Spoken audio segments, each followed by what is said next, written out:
the scent of cedar and ancient dust, the rhythmic scrape of a well-worn chisel against wood. These were the sounds and smells of my grandfather Elias's world, a world I had, for the better part of my 22 years, studiously ignored. My name is Kaelen, and while Elias found solace and meaning in the patient unfurling of a wood shaving, I was chasing the ephemeral glow of a different kind of screen. My ambitions geared towards algorithms and app development, a universe away from the quiet, methodical magic of his workshop. Elias Thorne, no relation to the other Thorne, who would later cast such a shadow, a bitter irony I now appreciate, was a master craftsman, a whisperer of wood.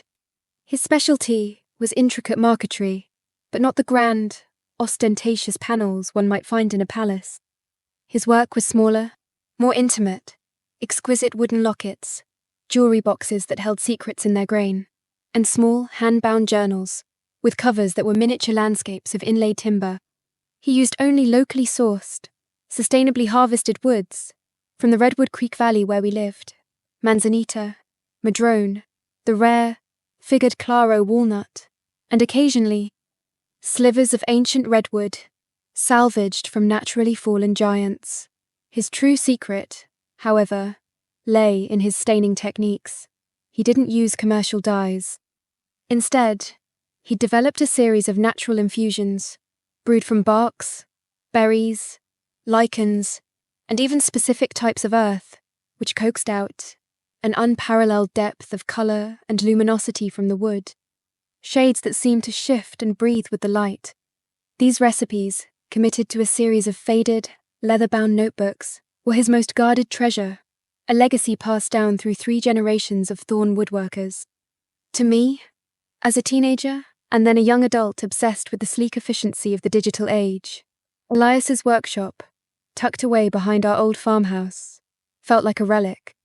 It was a place of quiet industry, yes, but also of slow, painstaking labour that seemed anathema to the instant gratification I craved. I appreciated the beauty of his finished pieces in an abstract way, the way one appreciates a museum artifact, but I felt no pull to learn the craft itself. "It's a dying art, Gramps," I'd said once, with the casual cruelty of youth, when he tried to show me how to read the story in a piece of burled maple. He hadn't chided me, just looked down at his gnarled, knowing hands with a quiet sadness that pricked at my conscience even then. My parents had moved to the city when I was young, leaving me in Elias's care for long stretches. He was more father than grandfather to me, his quiet presence a constant in my life. Yet, a chasm of understanding, or perhaps interest on my part, lay between us when it came to his life's work. I was too busy looking forward, towards a future I imagined in code and pixels, to truly see the profound, living artistry that surrounded me. Julian Vance, again, a common name, but this one would prove to be anything but common in his impact on our lives, arrived in Redemption Creek Valley, like a sleek, silver sports car navigating a dusty country lane. He was young, probably late 20s, dressed in the effortlessly casual expensive attire of a successful tech entrepreneur, dark, well-cut jeans, a soft merino wool sweater, minimalist sneakers that probably cost more than my grandfather's monthly earnings. He had an easy smile, a quick, intelligent gaze, and a voice that dripped with a carefully cultivated sincerity. He'd discovered Elias's work at a small, high-end craft gallery in San Francisco, he told us, and had been utterly captivated. He claimed to be an admirer of authentic, heritage crafts, a collector looking to understand the soul of the artisan. He arrived at our farmhouse, one crisp autumn afternoon, a bottle of expensive Napa Cabernet in hand, and proceeded to charm the worn work boots right off my grandfather. Elias, a man usually reserved with strangers, a man whose conversations were as carefully chosen as his wood grains, seemed to blossom under Julian's attentive gaze. Julian asked all the right questions, his interest seemingly profound. He didn't just admire the finished pieces. He wanted to know about the process, the history, the philosophy behind each cut, each inlay. He spent hours in the workshop, watching Elias work, his expression one of rapt fascination. He spoke of preserving these vital skills, of bringing traditional craftsmanship to a new, appreciative global audience. Your work deserves a bigger stage, Elias, Julian would say, his voice earnest. Imagine these beautiful pieces, appreciated by people all over the world. We could collaborate. I have the platform, the marketing know-how. You have the artistry. Together, we could create something truly special, something that honors your legacy and secures its future. Even I, in my youthful self-absorption, felt a flicker of unease at Julian's smooth pronouncements. There was something a little too polished, a little too practiced about his admiration. But Elias, perhaps lonely after my grandmother passed a few years prior, perhaps flattered by the attention from this dynamic young man who spoke his language of dedication, or so it seemed, opened up to him in a way I'd rarely seen. He showed Julian his workshop, his tools, the carefully seasoned stacks of rare wood. He spoke of the valley, of the trees, of the way the changing seasons influenced his designs.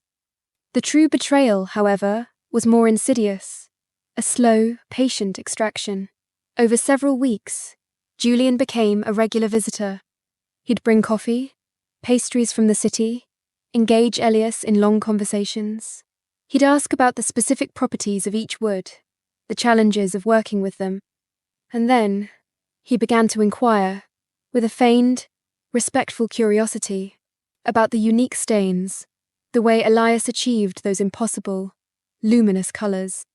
It's an old family method, Elias had said initially, a touch of his usual reticence returning.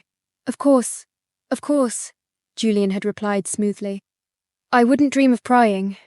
It's just the depth, the way the color seems to live within the wood itself. It's unlike anything I've ever seen. It's pure alchemy. A true artist like yourself, Elias, you understand that sharing knowledge, inspiring others, is part of the legacy too, isn't it? He was clever, I'll give him that. He played on Elias's pride, his quiet desire for his life's work to be understood, to be carried on, especially since I, his own grandchild, had shown so little interest. Slowly, painstakingly, Elias began to share, not everything at once, but fragments.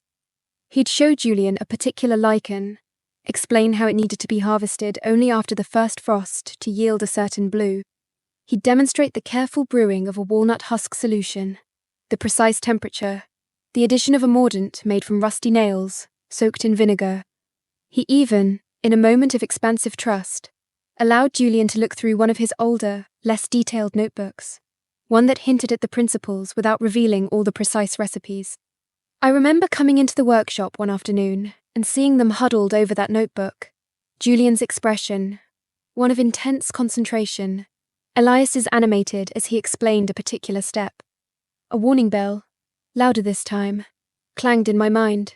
Gramps, I said later, are you sure about this? He seems very interested in the specifics. Elias had waved away my concern. He's a good lad, Kaelen. Passionate. He just wants to learn, to appreciate. It's good to see someone take such an interest. Then, as suddenly as he had arrived, Julian Vance was gone.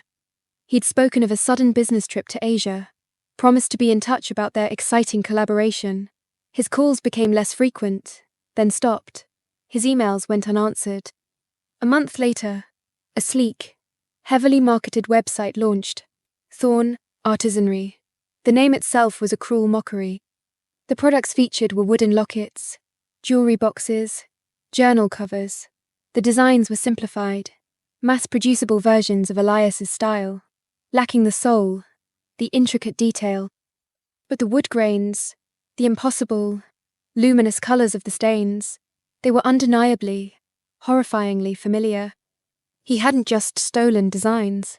He'd stolen Elias's secrets, the heart of his art, the legacy of generations. The About Us section of the website spoke loftily of rediscovering ancient techniques and innovative natural staining processes developed in-house. There was no mention of Elias Thorne of Redemption Creek Valley. The discovery shattered my grandfather. I found him in his workshop, staring at the Thorne Artisanry website on his old tablet, his face ashen, his hands, those strong, capable hands that had coaxed such beauty from wood, trembling uncontrollably. The light in his eyes, the quiet spark of creativity that had always defined him, seemed to have been extinguished. He didn't rage. He didn't weep.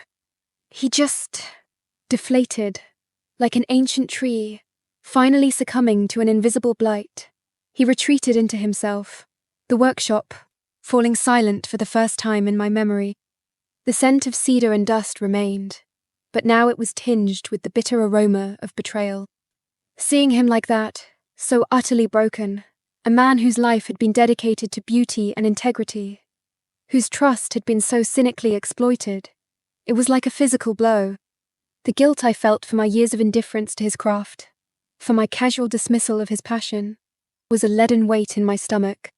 I had been too busy chasing my own shallow ambitions to see the treasure that was right in front of me, a treasure now plundered and paraded by a charlatan. That night, something shifted within me. The anger I felt on Elias's behalf was a cold, hard fury, but beneath it, a new, unfamiliar feeling began to stir, a fierce, protective loyalty, a sense of profound responsibility. Julian Vance had stolen more than just techniques. He'd stolen a legacy, and I, the initially uninterested grandchild, suddenly knew, with an unshakable certainty, that I had to reclaim it. Not just for Elias, but for the craft itself, for the integrity of true artistry. My digital dreams seemed trivial, hollow, compared to the tangible, heartfelt beauty that was now under threat. The decision to learn the craft wasn't a logical one. It was visceral, a primal urge to mend what had been broken. I told Elias my intention. He looked at me, his eyes dull with despair, and just shook his head. "It's too late, Kaelen. The heart's gone out of it. Then I'll find it again. Gramps," I said, with a conviction I didn't entirely feel but desperately wanted to. "For both of us, show me, please." The learning process was an exercise in humility and excruciating patience. My hands, accustomed to the smooth, cool surface of a keyboard, were clumsy with the chisels, the saws, the delicate inlay work. I nicked my fingers, ruined expensive pieces of wood, my initial attempts at marquetry looking like a child's clumsy collage rather than the flowing landscapes Elias created. The workshop, once a place I'd avoided, became my world.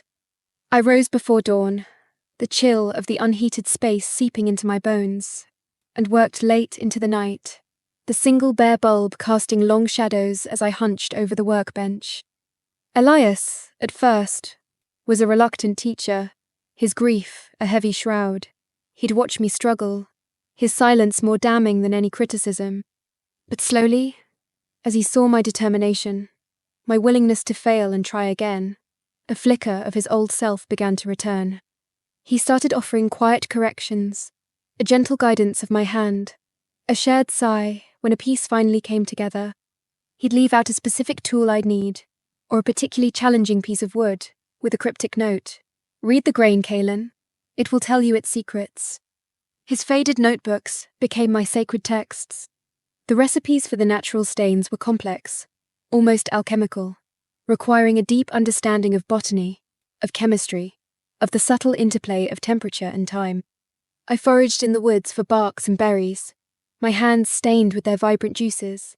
I brewed concoctions that sometimes smelled heavenly, sometimes hellish. There were countless failures, colours that were muddy and dull, stains that wouldn't take.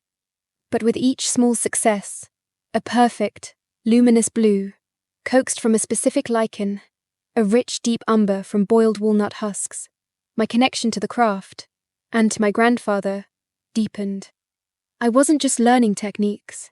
I was absorbing a philosophy, a way of seeing the world, a reverence for the natural materials that were our palette. As my skills grew, so did my understanding of what Julian Vance had stolen, and what he could never truly replicate.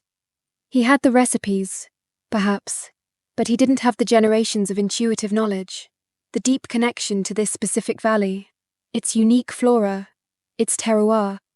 His Thorne artisanry products, when I looked at them online with a more educated eye, seemed flat, lifeless. The colours were there, but they lacked the shifting, breathing luminosity of Elias's work. They were imitations, however skillfully produced. This realization sparked the next phase of my journey: innovation.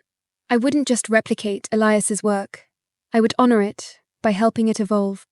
My background in technology, once a source of distance, now became an unexpected asset. I wasn't interested in mass production, but I saw ways to refine the process, to bring a contemporary aesthetic to the traditional forms. I started sketching new designs, inspired by Elias's mastery, but infused with my own sensibilities, more minimalist perhaps, with cleaner lines, but still deeply rooted in the natural forms of Redemption Creek Valley. I experimented with combining the traditional marquetry with subtle, laser-etched details, a fusion of old and new. I researched modern, eco-friendly finishing oils that would protect the wood while enhancing the natural stains, moving away from some of the more volatile, traditional varnishes. Crucially, I focused on the story, the ethics. Julian Vance had built his brand on a lie. I would build mine, on truth, on transparency. I meticulously documented my sourcing of sustainable, reclaimed, or ethically harvested local woods.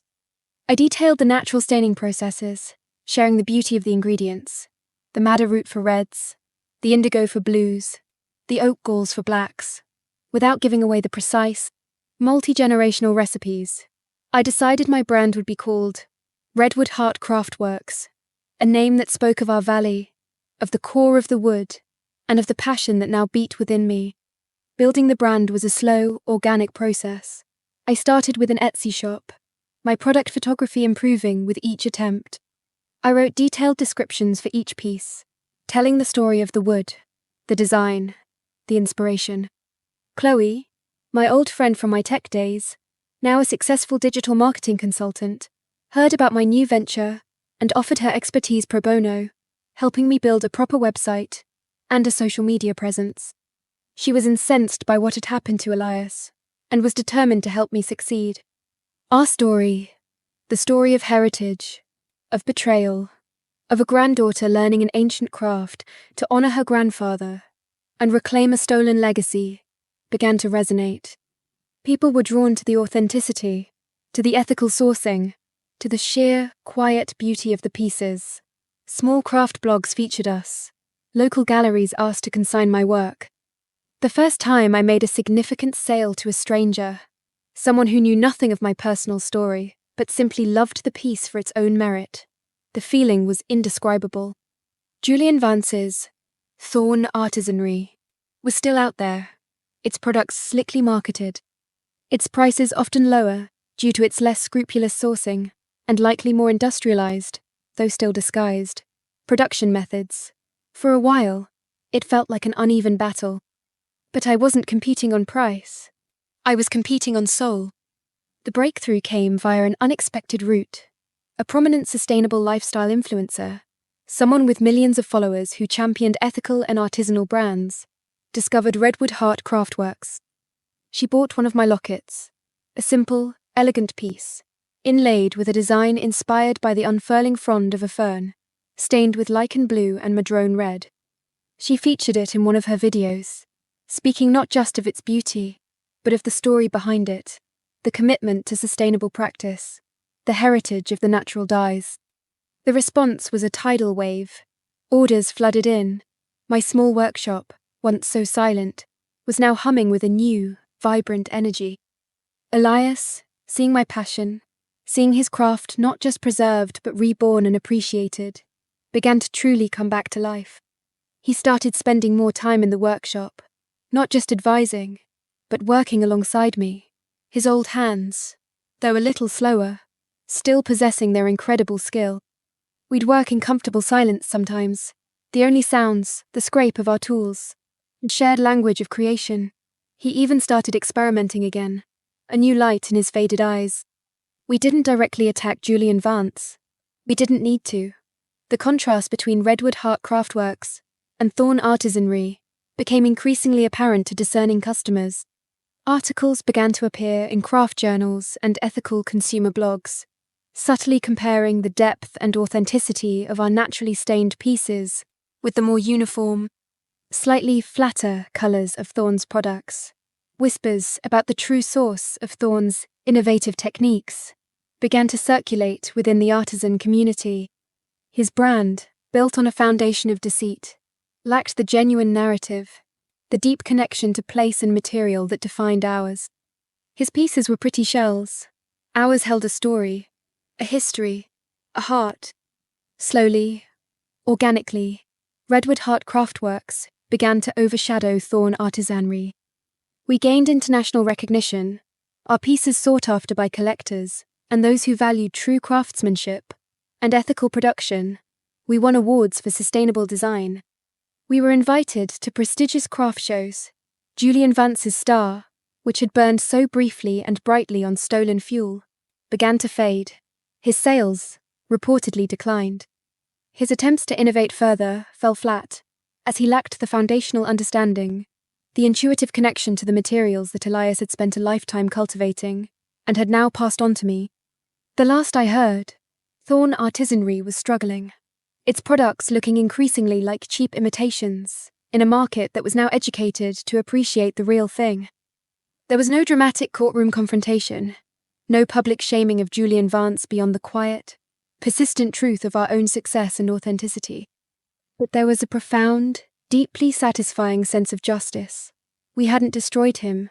He had, in a way, been undone by his own lack of integrity, by the hollowness at the core of his enterprise.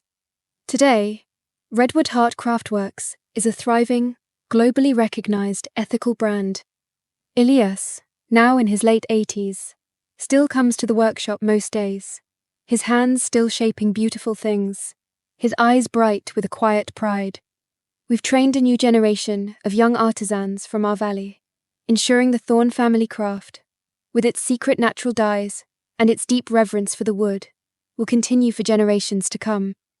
I still sometimes think back to my younger self, so dismissive of this dying art. I had to lose it, or nearly lose it, to truly understand its profound value. The legacy Elias gifted me wasn't just a set of techniques.